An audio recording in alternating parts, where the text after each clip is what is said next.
All right. We're back for another edition of the MedTech Jam Session with Chris and Mike D. What's going on, Chris? Mike D? Man, another day in paradise. It's almost summertime, and I'm excited about the warm weather as I get older. I dislike the cold weather worse every single year. So now I'm happy to warm it up. I agree. Yeah, the sun's shining. Let's get into it. All right. So today we're going to talk about personalized medicine. It's a big buzzword and has been a buzzword for a while. And even within the world that we know and love, which is musculoskeletal and orthopedics, we've seen a trend into personalized medicine from patient-specific instrumentation, patient-specific implants, customization.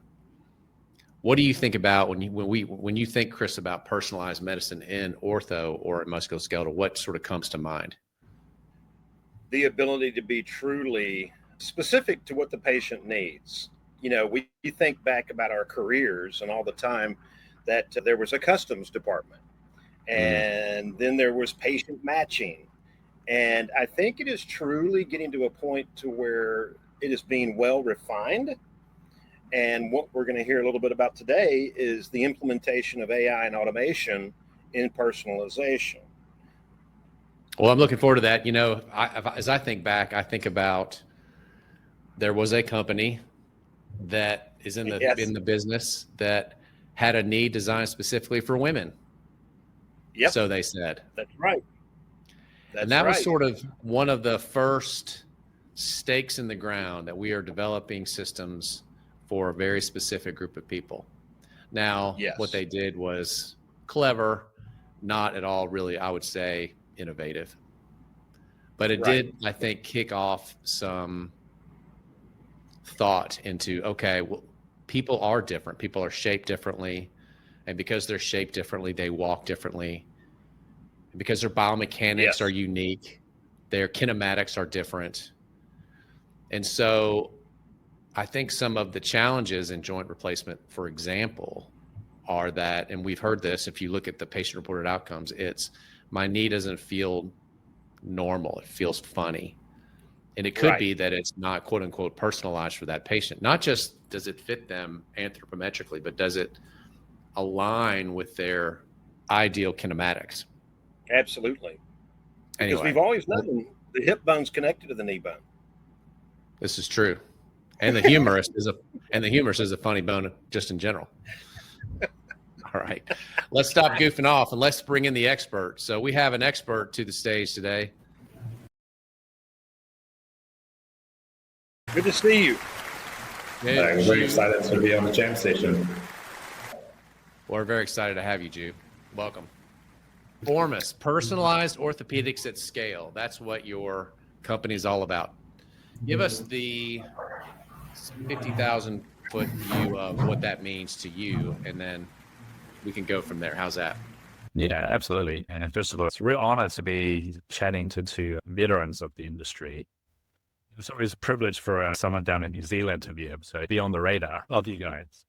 So yeah, Formus, so I come from the academic side. I was a researcher in the musculoskeletal space, and we've been doing patient-specific modeling for many years in the research field. And the question has always been, how do we bring that into the clinic? How do we do the intricate kind of digital twins that we've been building in the research space and make that available patients and surgeons around the world? So for us, with Formus, it's really been about how to bring personalization that improves benefits, improves outcomes into the clinic in a way that's highly scalable. I think the industry has done a lot of the groundwork in bringing personalized solutions to market, PSI, robotics, and so on. And it's created this understanding and a demand from, I think, clinicians of wanting to offer personalized solutions. But from what I've seen, I don't think there's really a really scalable way of delivering that kind of solution to everyone. And so Formus really wants to solve that problem, make personalized medicine available to every patient, every surgeon, make it highly scalable. Tell us then, what was the sort of inspiration to get started with that, though? Because I completely agree with you. It's a challenge and it's a worthy problem to solve. How long has the company been formed? How did you guys get started, and what stage are you currently at? Give us a little background of the company. Yeah. So we've been building software for orthopedics for about 6 years now. And we were a spin-out from the University of Auckland, which is the largest university here down in New Zealand. We're about a 13-hour flight away from the West Coast. And so, so I was a PhD student 10 years ago, looking at the shapes of people's bones, femurs, and pulling that out of CT. We had hundreds of CT scans. How do I actually get all these shapes of people's bones out of the CTs without really killing myself trying to do this manually? And so building software that could automatically analyze these images, build statistical and AI models that represented the shapes of people's bones, and then relating that to the functions of patients as well. So not only about their geometry, but also their function. And as I was doing that PhD, I was lucky enough to sit next to an orthopedic surgeon, Dr. Jacob Munro, down here in New Zealand, who was getting his PhD in biomechanics. And obviously we got talking, and it made me realize that there was a clear need for software that could make personalized surgical planning, for example, 3D printing, make that more available, cost-effective, easier to use in the orthopedic space. So that was the impetus to say to me, like, look, I couldn't keep writing papers and grants, was scrounging for money every 12 months to keep my position in the university. Or I could do the same thing, but maybe deliver something out into the world that people can use and get a better outcome from it for myself and for others as well. I'll still be scrounging for money every 12 months. That hasn't changed, but it's satisfying to now have a product that now has planned over, I think, 3,000 surgeries now here in Australia, New Zealand. We're about to go into Japan with a major partner, and things are looking really exciting here in the US as well, with various partners in the industry, as well as surgeons at the various sites who are using our software. So it's an exciting time for Formus. It's been a long, interesting road to get here, but it's, I think, truly rewarding when we're doing it. Just being now surgeons incorporate our software into their standard of care, into their daily practice. So now a 3D patient-specific plan is not just a reserve of a few surgeons for a few cases. It's right. For every case that they don't even think about it. It's just Formus provides them with a patient-specific, personalized surgery plan that they go execute. That's been really exciting to see. Let's probe that a little bit then, Zhu. How does Formus integrate into a surgeon's workflow? If you want to use a specific example like hip surgery, if that makes it easy for you. But I think our listeners would like to hear, okay, I get that. I'm used to working with companies that either have metal and plastic products, or maybe they have software-enabled metal and plastic. But this sounds like it's software. So how do you integrate this into a surgeon's workflow so that it becomes seamlessly integrated? Yeah. A foundational product is in that preoperative planning space. The surgeon has seen the patient, decided that they need a THA, for example. Patients sent away for imaging. Here in Australia, New Zealand, they get sent away to get a CT done. CT gets done at radiology, then that gets sent to us, sometimes directly, sometimes via a partner that we have. So that CT comes our way without really the surgeon or patient needing to do anything. It goes up to our servers. We start the number crunching automatically, the fully automated workflow. The AI kicks up, does its thing. And then in about sort of 40 minutes or so, the surgeon gets an email saying, hey, doc, plan for Joe Blogs, it's ready. They click a link, they log in the browser, and then they see the 3D models of the patient, the ideal implants that's been recommended, and then they can go directly to executing if they wish, or they may go in there, jump in and make some modifications if they like, assess the anatomy, assess any biomechanical risk factors that the patient may have. So it really appeals to the both spectrums of surgeons. Those who just want to get on with the job, we got a plan that's ready for you to go. And those who like to tinker and twist every knob and see what it does, we have all the bells and whistles that we can play with there. And so, when we look at our data, about 70% of our plans, the surgeon just goes and executes as is.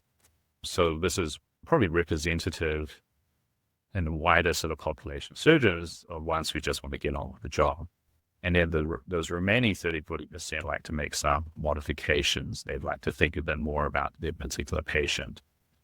In the first group, they might be looking at it in the 5-10 minutes before they walk into the OR. That other 30% might be looking at the day before, the evening before, where they can log in, have a quick look. And I guess for our software being on the cloud, running in the browser, they can opt to do that wherever they want. They can have their rep log in on the rep account to have a look at the plan beforehand as well. So that's all happening preoperatively. So it's accessible for the surgeon. So it's a browser-based platform. It's a browser-based. You have a browser. I have to store anything. That's nice. That's a big deal. Something as simple, it sounds simple. I know technically it's not simple. So it's really important, the accessibility. But we can spend all our time building the deepest biomechanical models and AIs, but if it's not easy and fun to use, no one's going to use it. A lot of our work is going to figuring out how do we make this as easily accessible as we can. We're rolling out an app especially for spinal pelvic assessment. And the idea is it should be as easy as taking a picture on your phone and getting analysis done, because that's a behavior that we all naturally used to. And it's trying to figure out what occurs naturally to a user, to a surgeon, to a human being, and making that and marrying that up with what is required clinically. I think in the history of medical software, usability has sometimes maybe taken a back seat. Things might not look the flashiest, but these days everyone uses highly usable software on their computers, on their phones. Why should, the software that they're going to use for their working life be any different or any less usable? Totally. Something I was going to ask in that regard is, with the technology coming out of Formus Labs, what are all the touch points that can happen? Obviously, we've talked a little bit about the pre-op planning, but what are some of the utilization modes? Absolutely. You can have the perfect plan, but if you can't execute it, then it might not be that useful. Integrating into interop is obviously very important for us. Now, again, we are a strictly software company. We're good at that. We want to stick to that. And so for us, it's about partnerships and integration into interop systems. There's a great navigation company based out of Kitchener in Canada that we've worked for many years that can accept our plans. So we generate the plan and they get sent to them, they can execute. That is very much on the table with many of the industry partners that we're talking now, is how do we deliver your precise 3D plan on our robotic system, our navigation system. And so that integration into delivery is a key aspect, is a key other touch point for us. But even making the software itself usable intraoperatively, having the right approach surgical views displayed in 3D, we found was actually really helpful to the surgeon. They only have so much visibility, obviously, whether you're posterior, anterior approach hip surgeon, and being able to visualize the full 3D anatomy underneath or behind you is a really helpful tool. But then a part that we're really excited about, actually two parts. So we're talking about a THA. So you already made a decision to replace the hip. So you're going to do the surgery. But actually upstream of that, the surgeon, the clinician is seeing a whole bunch of patients for whom they haven't made that decision yet. And they're actually making decisions on what is the best treatment here. And that is a much larger pool of surgeons and users who can be benefiting from automated decision support. Yeah. Can we have some sort of screening tool that picks up any kind of risk factor that can help us decide whether to do a THA or osteotomy or go for something more conservative like physiotherapy? So that's a really exciting part for us. And the other part is right at the other end is the pathway, which is the recovery rehabilitation. Can we be more personalized there with patient recovery? And what kind of enables both ends, and a lot of the exciting stuff in the middle, is actually going beyond the bones and metal plastics. And this is when we get really excited as the future of orthopedics, because I think the future of orthopedics is actually musculoskeletal health. We know that for a healthy patient and a happy patient, it's not just about implants that fit their bones, it's about can they actually get up and do the things they love to do before they have the OA or whatever it is. And that's more enabled by the muscles, soft tissues around the joint. And so this is where we've been doing a lot of exciting work and bringing soft tissue modeling into the bones and implants modeling that industry has been many years. And so it's at starting point, picking up soft tissue abnormalities or risk factors, incorporating that into the surgical planning. So how would the surgeon ask the to implant size going to affect the function of the muscles so you can aim for the ideal musculoskeletal state? And then post-operatively, assuming you've used some sort of navigation or robotic system, we know what exactly you put in where, then we can run a model of, now this is a musculoskeletal state of this patient. Now their flexors 5% weaker, adductors are 10% weaker. And so hopefully that is then useful information for multiple providers to tailor a more patient-specific, personalized rehabilitation or physiotherapy regime for that patient. Yeah, so really across that whole patient journey is really what we want to tackle. We started on the pre-op planning space, but there's built a really strong foundation now for us to expand through that whole patient journey. That's fascinating. I was just going to ask real quick, and if we go back, and Mike and I are very familiar with Dr. Whiteside and his very early work in ligament balancing and so forth, that's something that excited me big time when I started to understand the technology from Formus Labs and the fact that you're at the entire picture, right? And not just the bony elements, but everything about it. And so it's exciting to see this. Another question I had is, will you be able to do any form other imaging modality besides CT, especially for the fact that we know that there's a lot of arrays still being used on a nonstop basis in the US? Yeah. That comes back to that question of scalability and accessibility, right? It's something we've been very cognizant from very early on, that even though we'd had this privileged position of being in the Australian market or the Japanese market where CT is ubiquitous, nearly, that's not necessarily the case in many other parts of the world, including the US. And absolutely other modalities, and especially just working with 2D X-rays and fluoro, has always been on the radar for us. I mean, we are at an exciting point where we have an AI that can reconstruct a 3D model of your bones and your hip and knees from X-rays. And recently I had a conversation with one of the major strategics in the field about what are their needs regarding both 3D planning and 2D planning. And I said, actually, I see 2D planning as actually 3D planning. Just because you have 2D images doesn't mean that you're restricted to doing your planning in 2D. We have the technology for everyone to have the benefit of being able to plan for a patient in full 3-dimensional glory. So yeah, X-ray, fluoro, we're covering that. We know we can work with MRI as well. I mean, I guess that's part of the beauty of having actually really strong AI capabilities under the hood here with us. It is all in-house talent. We build our own AI models. We build our own cloud software. We really lean into that competence. We know that there are other outfits out there that will be plugging in other solutions under the hood that they don't necessarily control. We have always made a conscious decision that we want to really own what we're really good at. AI, the software, the biomechanics. And so we have not only the AI models, but the data to train those models with, and a number of different modalities, number of different joints. And so that's been proven to be really powerful for us. I think that's very smart as a way to certainly capture value for your companies. You own the data and you own the models. You need the data to create the models and you own the models. You're on that. That's smart. Yeah. And AI it's always been a bit buzzy and no less so in 2025. Oh, it's ramping up the buzziness, if you will.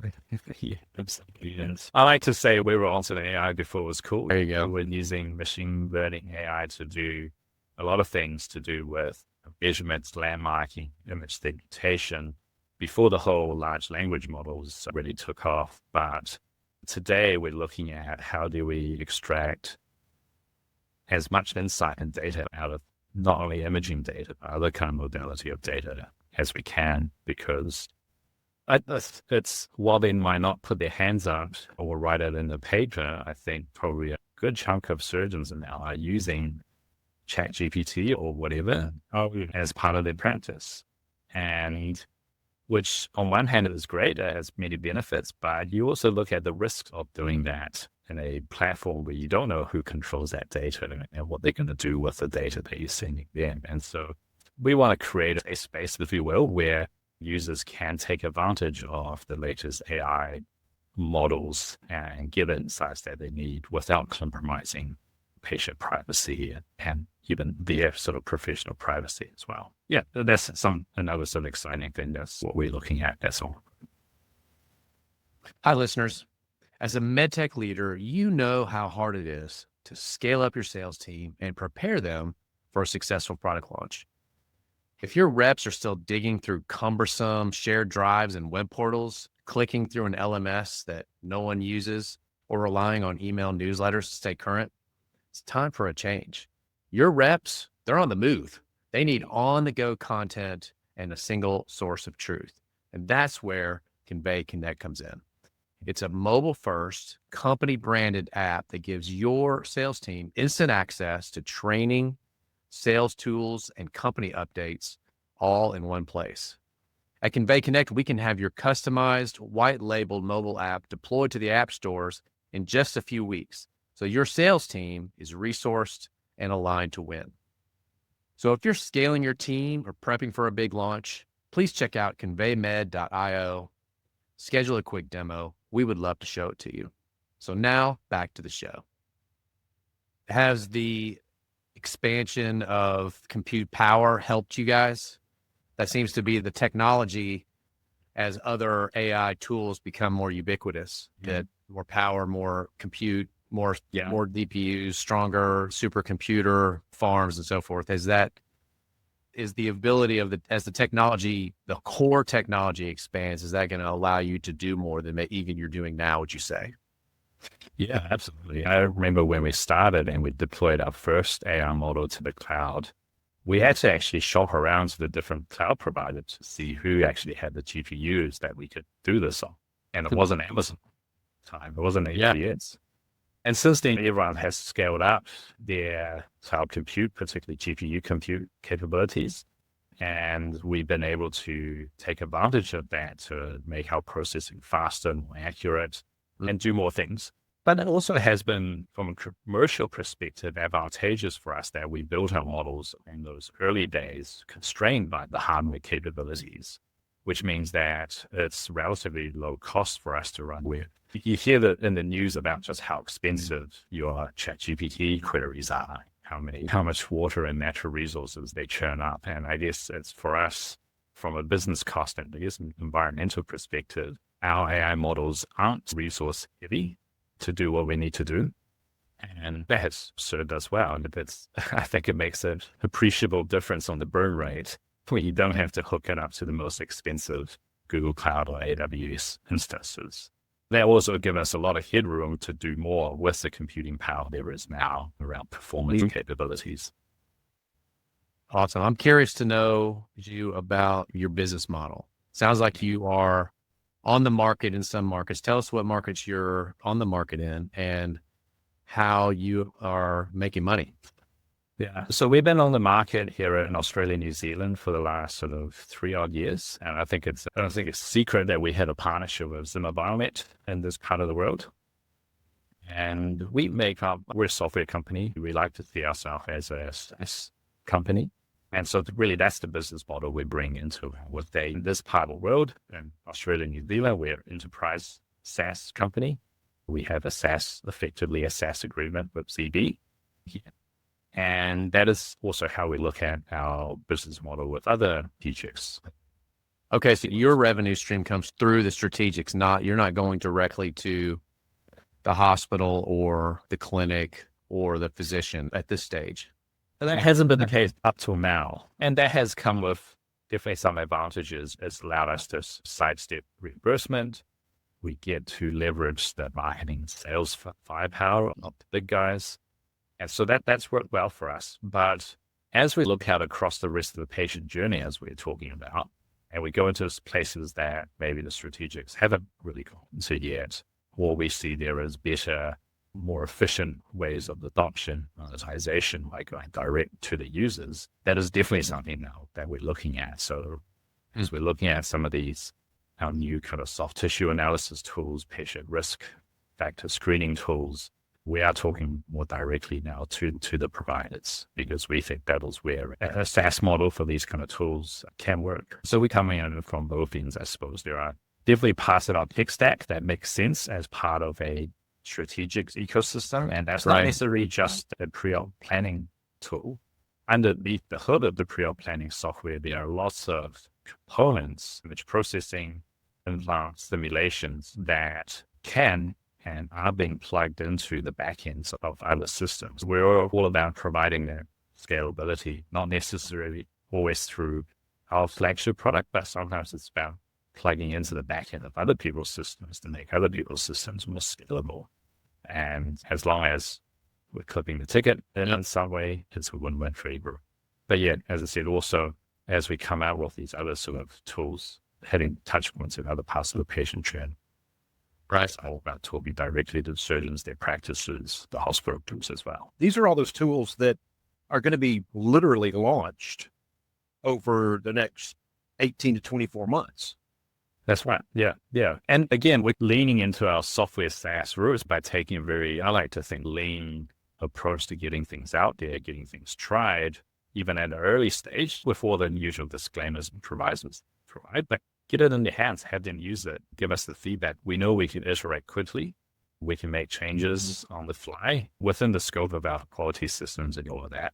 We want to move fast, and we want to get it out of people's hands and give their feedback. And so right now we already have about a dozen sites around the world using some of our kind of pre-op decision support tools, screening tools. We're trialing it. We're making improvements on a sort of a weekly basis, and we're gearing up to launch it, going into a sort of a, I guess you call it a soft launch. And that sort of within the next 6-month horizon. By sticking to being software only, it offers us those kind of advantages of moving with pace, which is really important. For sure.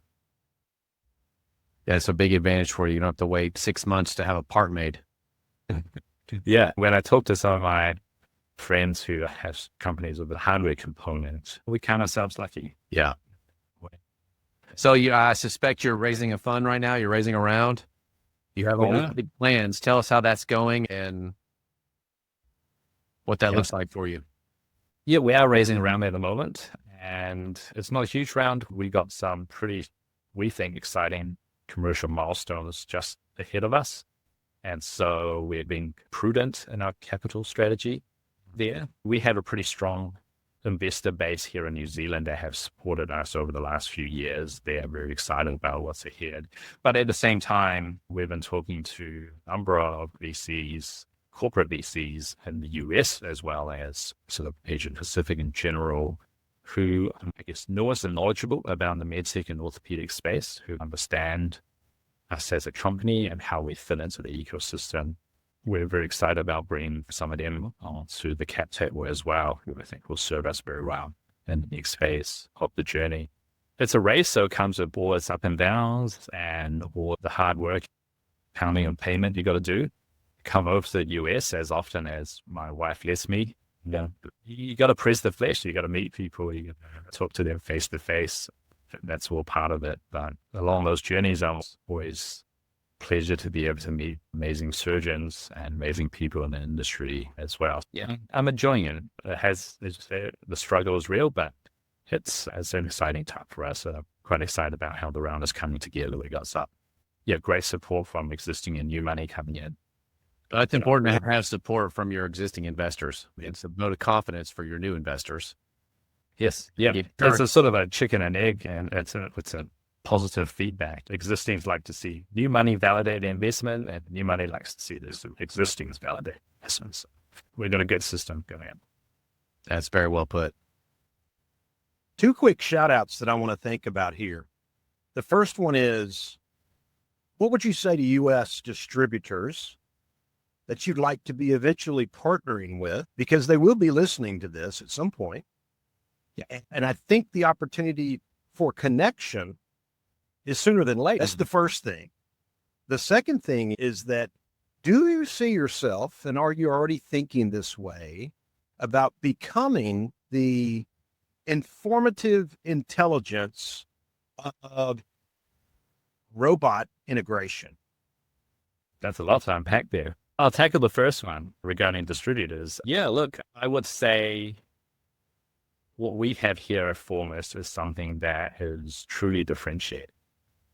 And we know surgeons are screaming out for tools like ours that make their jobs easier, more efficient, and give them an edge over the guy down the road because they can provide a step up in care for their patients. Be the first ones to take this to customers and get it out there. And as I said, we're a nimble, fast software company. We love to get your feedback from the field, and we want to make improvements as iterations as quick as we can. So it's really a great relationship to be able to have to get that sort of on the ground feedback.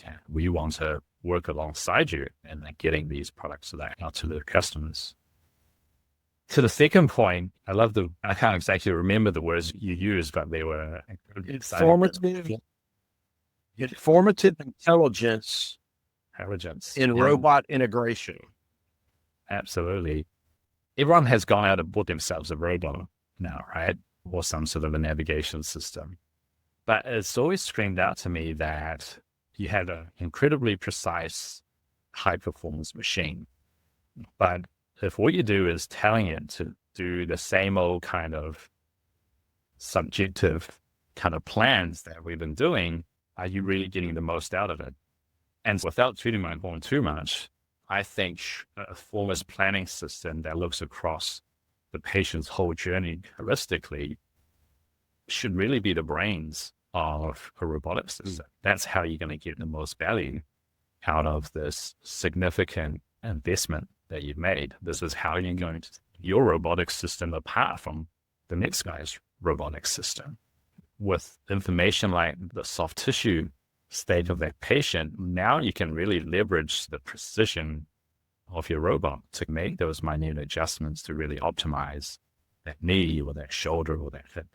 Absolutely. The Formus platform should really be the brain, that intelligence behind the robotic system. And actually also to make it a highly scalable robotic system as well. It's well and good to have the robots out there, but if it's taking you weeks to turn around a plan to tell that robot what to do, that's not going to scale. But if that plan is coming automated without any engineers needing to spin their wheels doing that, in well under an hour and do it under half an hour, now you have something that's truly deployable to everyone. We talk about robotics bringing out the outcomes and then bring in consistency of outcomes. You got to get these robots out to those guys who are at the tail of the curve. And you can't do that if they are going to be outside of the price range of those customers. You need a highly efficient, scalable platform behind your robotic systems to make it happen. And that sounds great. You need a smart tool like a robot to be smart by having the brains behind it. I think you made a point. Everybody's got a robot now. Now the race is going to be who has the quote unquote smartest robot. Yeah. Exactly. Smartest robot is the one that's going to deliver the preoperative plan that makes the most sense, that incorporates not just the hard tissue, but the soft tissue, the biomechanics, kinematics, all the way down the chain from spine, pelvic, and whole spinal pelvic revolution was one of those things that was hiding in plain sight. Of course, orthotic spine is going to change the position of the cup. Hello. But nobody thought about that until not too long ago. Really, it was hiding in plain sight. It was sitting right there. Yeah. And it's made a huge difference in terms of reducing the rate of dislocation. Something really so smart. So what you're bringing is you're bringing more intelligence. The way I'm interpreting this is you're bringing more intelligence to the smart platforms that are out there. So a smart robot might give you consistent outcomes. It might give you consistently bad outcomes if the input are not smart.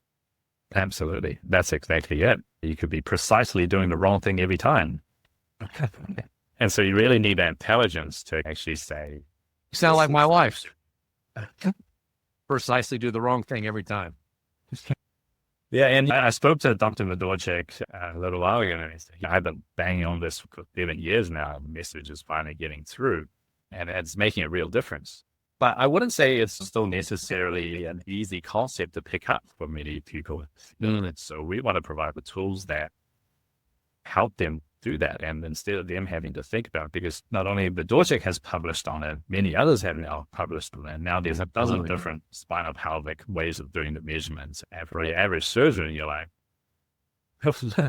don't have time to cognitive overload. There's a massive overload. And so again, software just seeks to give us the x-ray. We run our analysis over it. We find all the right landmarks in the measurements. We take what is the consensus in the field. And we give you what you need to know. What are the spinal pelvic maladies we detect?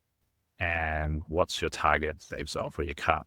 And any other recommendations with regards to dual mobility or other kind of things. It really distills down this now huge amount of clinical knowledge or scientific knowledge, makes it actionable for research. And that's really the philosophy we take to everything.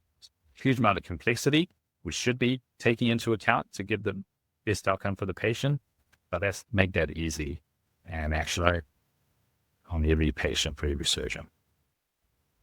Congratulations on what you and your team have built. Super impressive. I think you have a bright future. You're onto something. And is there anything else you want to share with us?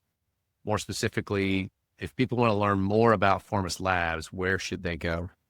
Yeah, there's obviously our website, formus.com. Find me on LinkedIn. Very happy to have a chat. And I'm going to be on the road in a few weeks. I'm going to be zipping around all over the United States. And hit me up. I'd love to drop in and have a chat. Zhu, you crushed it. Thanks for joining us, and thanks for listening to the MedTech Jam Session. Find us on Apple, Spotify, or wherever you get your podcasts. Congratulations to Zhu. Another MedTech Jam Session in the books. Thanks, everybody. Thank you, guys. Thanks for listening.